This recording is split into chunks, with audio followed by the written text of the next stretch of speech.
ఒక medical college తీసుకొచ్చినాం.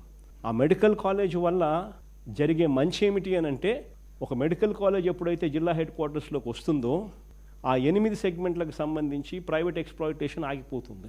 ఎందుకనంటే ఆ మెడికల్ కాలేజ్తో పాటు అక్కడ ఒక సూపర్ స్పెషాలిటీ హాస్పిటల్ అందుబాటులోకి వస్తుంది. ఆ మెడికల్ కాలేజ్తో పాటు అక్కడ అసిస్టెంట్ ప్రొఫెసర్లు, PG students, nursing students, MBBS students వీళ్ళంతా కూడా టీచింగ్ హాస్పిటల్లో వీళ్ళంతా కూడా పనిచేస్తారు. రకరకాల ఫ్యాకల్టీస్కి సంబంధించిన సూపర్ స్పెషాలిటీ హాస్పిటల్ అక్కడ అందుబాటులోకి వస్తుంది. అక్కడ పేదవాడికి, మధ్యతరగతి వాళ్ళకు ఉచితంగా వైద్యం, ఫ్రీగా వైద్యం అందుబాటులోకి తీసుకురాగలుగుతాం.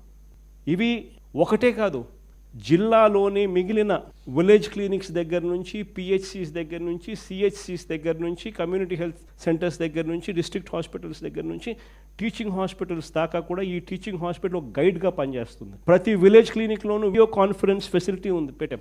డైరెక్ట్గా అక్కడ ఉన్న ఏఎన్ఎం ఆ పేషెంట్ను అవసరాన్ని బట్టి జిల్లా హెడ్ క్వార్టర్స్లో ఉన్న మెడికల్ కాలేజ్ లెక్చరర్స్తో, అంటే టీచింగ్ హాస్పిటల్ డాక్టర్స్తో వీడియో కాన్ఫరెన్స్లో అవైలబుల్గా వస్తారు ట్రీట్మెంట్ చేసే విషయంలో. అంటే ఒక డిస్ట్రిక్ట్ మొత్తానికి ఒక హబ్గా పనిచేస్తుంది. పేదవాడికి ఉచితంగా వైద్యం అందుతుంది. ప్రివెంటివ్ కేర్ అనేది ఒక నూతన అధ్యాయంగా నిజంగా మన పరిపాలనలో సువర్ణ అక్షరాలతో నిలబడిపోయే కార్యక్రమం జరిగేది.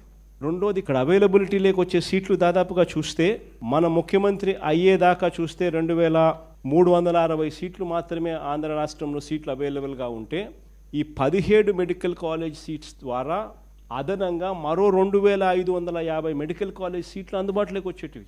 అంటే మొత్తంగా 4900 మంది డాక్టర్లు ప్రతి సంవత్సరం డాక్టర్లుగా బయటకు వచ్చే పరిస్థితి. అది కూడా ఈ డాక్టర్లకు 50% ఫ్రీ సీట్స్. గవర్నమెంట్ కాలేజీలు కాబట్టి మిగిలిన 50% సీట్లు కూడా మిగిలిన ప్రైవేట్ కాలేజీలతో పోలిస్తే తక్కువ రేటుకే అందుబాటులోకి వచ్చేటివి.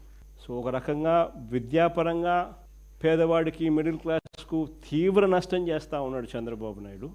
రెండోది, వైద్యపరంగా కూడా పేదవాడికి, మధ్యతరగతికి ఉచిత వైద్యం అనేది ఆ పేదవాడికి అందుబాటులోకి రాకుండా ప్రైవేట్కు పేదవాడిని అమ్మేస్తూ, ప్రైవేట్ ఎక్స్‌ప్లాయిటేషన్కు దారి తీస్తూ పేదవాడిని నాశనం చేసే కార్యక్రమం మరోవైపున.